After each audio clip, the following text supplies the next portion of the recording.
black t-shirt, pants, and boots were on for a good 90 minutes before the girls were ready. I've learned to be proactive with this extra time. I apply some man perfume. When it started to lose its potency, I scanned some baseball scores.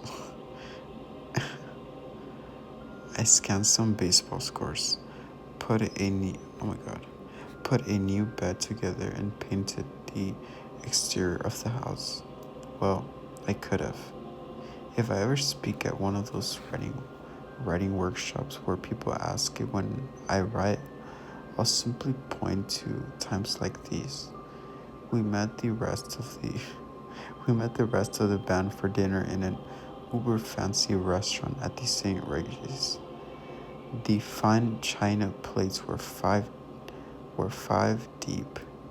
I always thought this was a waste of clean dishes, but hell, I grew up in a house of 10 and without my baby fingers wrapped around a silver spoon.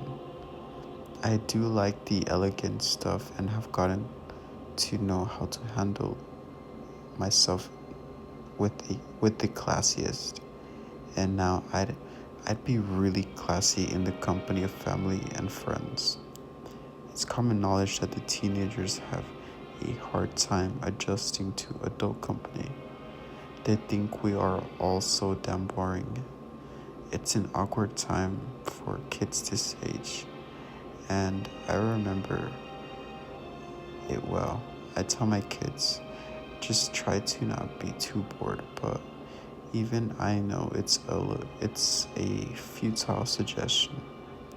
As parents, all we can do is wait for the teen years to pass. Our girls picked the best time ever to start coming out of the awkward stage.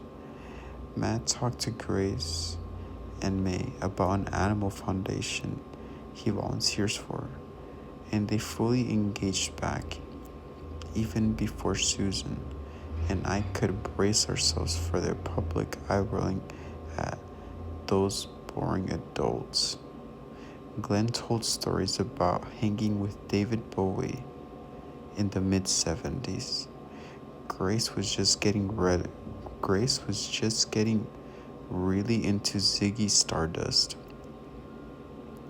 and was struck by the relevant, oh my god, dude, am I tweaking? Relevance. There we go. The relevance of Mr. Glenn Hughes. You know David Bowie? She blurted out, completely enthralled. Most of the guys have kids of their own and were delighted to have Grace and May at their dinner table. My girls do have great manners. Suddenly all of these old dudes seem really, really cool to them. No, I didn't say that Susan or I was cool. Thanksgiving dinner was a highfalutin 5-course affair. Family style turkey dinner was replaced by posh, small portion sweet potato puree, a eye orange, and smoked duck.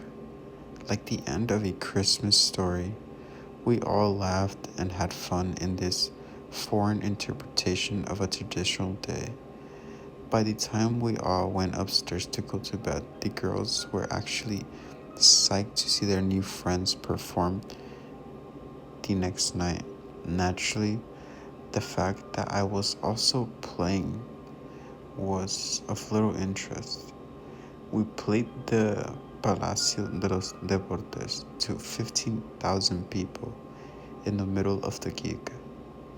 We broke down for a mini acoustic set that featured Steve Stevens playing a mind-numbing flamenco guitar.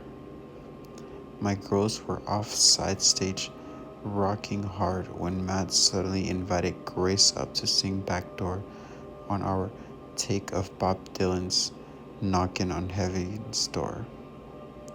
He introduced her as my daughter, and the crowd went crazy. Grace was so taken aback that she cried in happiness for a few minutes afterwards. It was a very good night. Grace had just started writing songs and had performed live twice in front of a small audiences. Singing on stage that night inspired her to get serious about starting a band. The pink slips. The bug has bitten her. I was thrilled to see her find something she loved, that it's something I can also speak knowledgeably about and could possibly bring the two of us closer. Felt incredible. I couldn't have been prouder.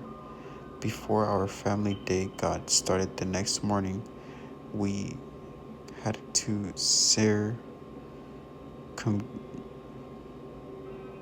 circumnavigate a few hundred fans in front of the hotel. They are very passionate in these parts, and I've learned that if you just try to talk to them a bit, they'll be cool and won't follow you around. I was with my family after all, and family is something that I really understand and respect in Mexico. We had an armed security guard with us, and I told the fans outside through an interpreter that I'd happily sign stuff when I came back from our day out, but I can't do photos, okay? The no photo thing may seem like an asshole move. If there had been a few people, I'd have no problem doing photos, but hundreds of pictures would have taken hours. iPhones are turned off. People want reshoots. Batteries die and lens caps are left on.